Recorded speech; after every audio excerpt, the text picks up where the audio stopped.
মানুষ যে আমার পছন্দের বই আপনি কিভাবে জানলেন? ভালোবাসার মানুষের সব তথ্য ভালোবাসার মানুষের কাছেই থাকে। বইটা তো দিলাম আমি। সকাল সকাল এসব কি শুরু করছি?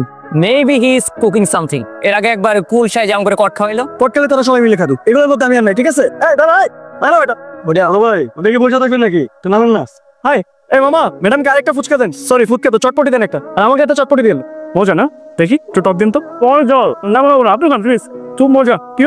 কি সমস্যা আপনার? আপনাকে না বলছিলাম কিছু কিছু না বুঝতে? ব্যাপারটা খুবই বিরক্তিকর। আপু ভাইয়া কিন্তু সুন্দর আছে, তুমি কিন্তু রাজি হয়ে যেতে পারো। তাহলে তুই রাজি হ। ক্যাম্পাসে তো পড়াশোনা বাদে এগুলো করতেছিস, তাই না? হাই কেমন আছেন? এই একদম এখান থেকে নড়বেন না, বসেন। আচ্ছা না, আপনাকে একটা কথা বলি। আমার কেন যেন মনে হয় আমি যে আপনার জন্য অপেক্ষা করি এটা আপনার ভালোই লাগে। জি না, এটা সম্পূর্ণ আপনার মনের ধারণা। আর আমি আপনাকে বলতে চাই আপনার মনের ধারণায় বিন্দুমাত্র সত্যতা নাই। তাও আমি অপেক্ষা করবো যতদিন না আমার এই অপেক্ষা আপনার কাছে ভালো লাগছে। তাতে কোনো লাভ নাই। আপনি সারাজীবন অপেক্ষা করলে মুনার না কখনো হ্যাঁ হবে না। তাও আমি অপেক্ষা করবো। ওই যে আপনি লাভ লসের যে ব্যাপারটা বললেন না, এটা শুধু বিজনেস হয়, এটা কখনো আসল ভালোবাসায় হয় না। আপনার অপেক্ষায় কোনো কাজে আসবো না। শুধু শুধু অপেক্ষা করে সময় নষ্ট করার কোনো মানে নাই। আপনি যে প্রতিদিন আমার রাস্তা আটকান, বিভিন্ন প্রশ্ন করেন, এটা আমি প্রচন্ড বিরক্ত হচ্ছি। আচ্ছা আপনি কি আমাকে এত ইগনোর করেন? আমাকে দেখলে না দেখে চলে যান, আপনার পিছু নিলে আপনি তাড়াতাড়ি দৌড় দিয়ে চলে যান। আপনার মনে কি এতটুকু মায়া লাগে না আমার জন্য? না, জন্মায় না। এই মুহূর্তে আমার পড়াশোনার, আমার জব ছাড়া আমার জীবনে কিচ্ছু নাই। আমার জীবনে আপনি ছাড়া এই মুহূর্তে কিছু নেই। আপনি আমাকে খুব বিরক্ত করছেন। আমাকে ফলে যেতে হবে। না প্লিজ, তারপর আমি আপনার জন্য অপেক্ষা করবো। এই মুহূর্তে আমার জীবনে অপেক্ষা করে ছাড়া আর কোনো কাজ নেই।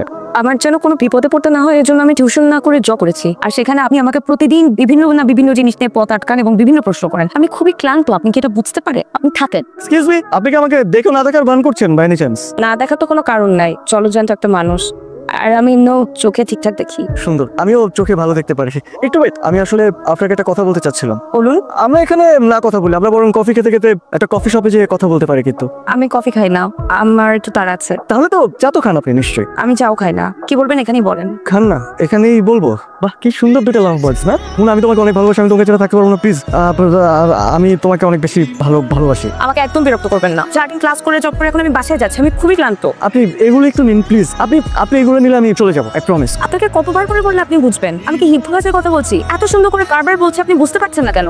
Please take it. এই গোলাপ ফুলগুলো আর চিকুটা একটু রাখেন, আমি আর কিছু তেমন দিব না, আই প্রমিস। আপনাকে স্ট্রেট ফরওয়ার্ড একটা কথা বলি, আমি এই শহরে পড়াশোনা করে নিজে পায়ে দাঁড়াতে এসেছি। প্রেম ভালোবাসা করতে আসিনি। Mona, I love you Mona.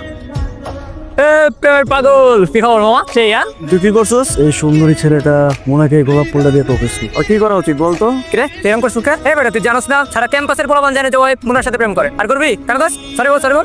তুমি কিন্তু আমাকে ভুলে গেছো, কোনো খোঁজ খবর নেই। একটা ফোনও দাও আমাকে। তোরই তো কোনো খোঁজ খবর নাই, এরা ফোনও দেস না। আচ্ছা ঠিক আছে, আমার ফোন, আমি বুঝতে পারছি। তোমার সাথে একটু গুরুত্বপূর্ণ কথা আছে।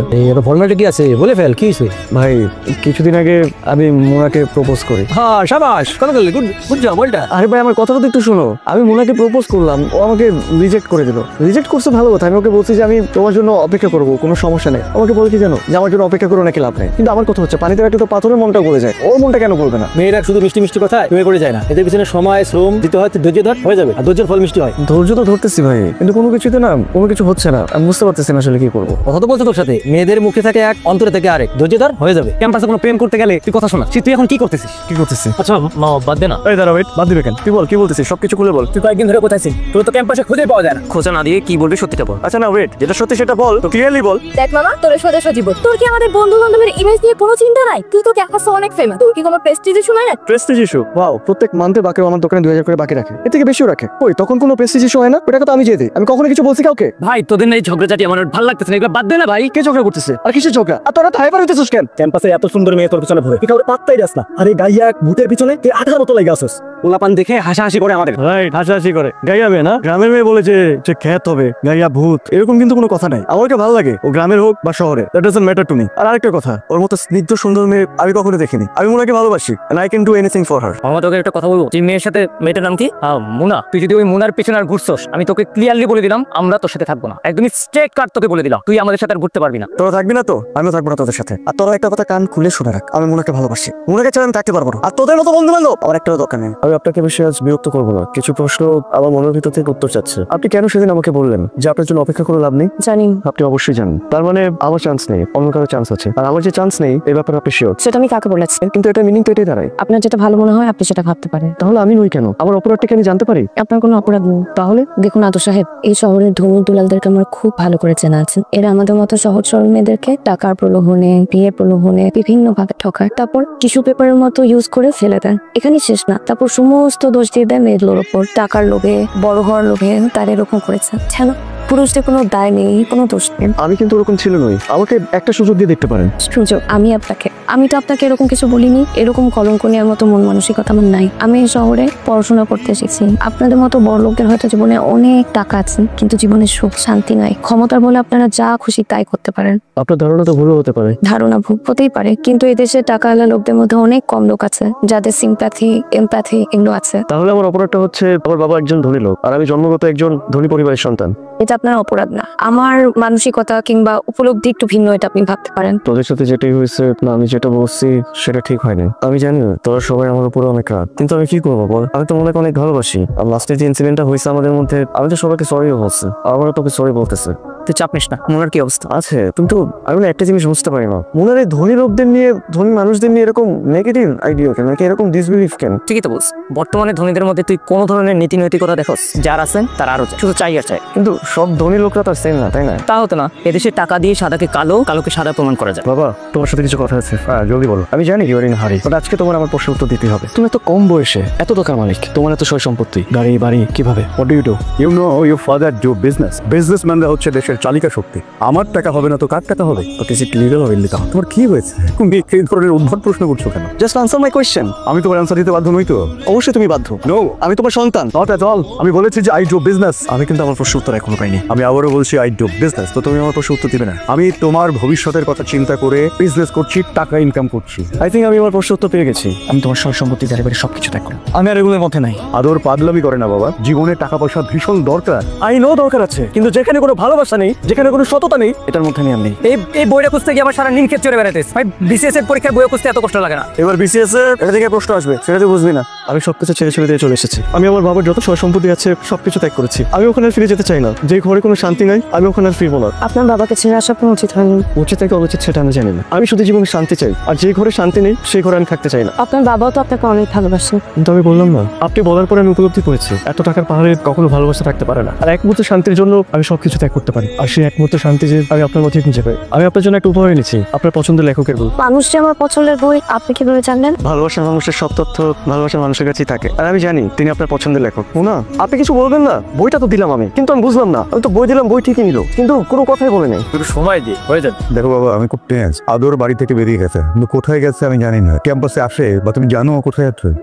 আপনি টেনশন করবেন না, আমরা তো আছি। ক্যাম্পাসের ভিতরেই থাকি সবসময়, বাইরে যাই না। তোমার সঙ্গে দেখা থেকে হয়? দেখা হয়, আমি আপনাকে জানাবো। বাসা ফিরে চলে। আমি তো বললাম আমি যাবো। আমি তোমার প্রশ্নের উত্তর নিয়ে এসেছি। তোমার প্রশ্নগুলো আমাকে কুড়ে কুড়ে খায়। তোমার প্রশ্নের উত্তর দেওয়ার প্রয়োজন মনে করছি বলেই আমি এখানে দাঁড়িয়ে। দেখো বাবা, শুধুমাত্র তোমার ভবিষ্যতের কথা চিন্তা করে টাকার পাহাড় গড়তে গিয়ে নানান রকম ব্যবসায় নিজেকে জড়িয়েছে। তাতে করে আমার কখনো হতে হয়েছে পাথরের মতো শক্ত, ঘূর্ণিঝড়ের মতো শক্তিশালী। কখনো ভাবিনি কাজটা বৈধ না অবৈধ, শুধু ব্যবসাটাই করে গেছে। এবং ব্যবসা টিকিয়ে রাখার জন্য আমার যখন যা করা প্রয়োজন মনে হয়েছে তাই করেছে। কিন্তু বিশ্বাস করো, কারো কোনো ক্ষতি হোক সেটা আমি কখনো চাইনি। ক্ষমতার অপব্যবহার কখনো কোনোদিন করিনি। কিন্তু তুমি যখন বাড়ি থেকে চলে এলে, আমার কাছে মনে হলো এই টাকা পয়সা, ব্যবসা বাণিজ্য, গাড়ি বাড়ি সব পথহীন, কোনো মূল্য নেই জীবনে। কারণ তুমি তো একা আসোনি বাবা, তুমি সাথে করে আমার সুটুকু নিয়ে এসেছো। আমার বুকের ভেতর কাছে হাত অন্তরে বাবা। আমি এই জন্য সিদ্ধান্ত নিয়েছি, আমার সমস্ত সম্পত্তির 80 ভাগ আমি দান করে দেবো, আর 20 ভাগ থাকবে তোমার জন্য। তোমার খুশি মতো তুমি যা ইচ্ছে করো। আমি তোকে আমার জীবনের চাইতেও বেশি ভালোবাসি।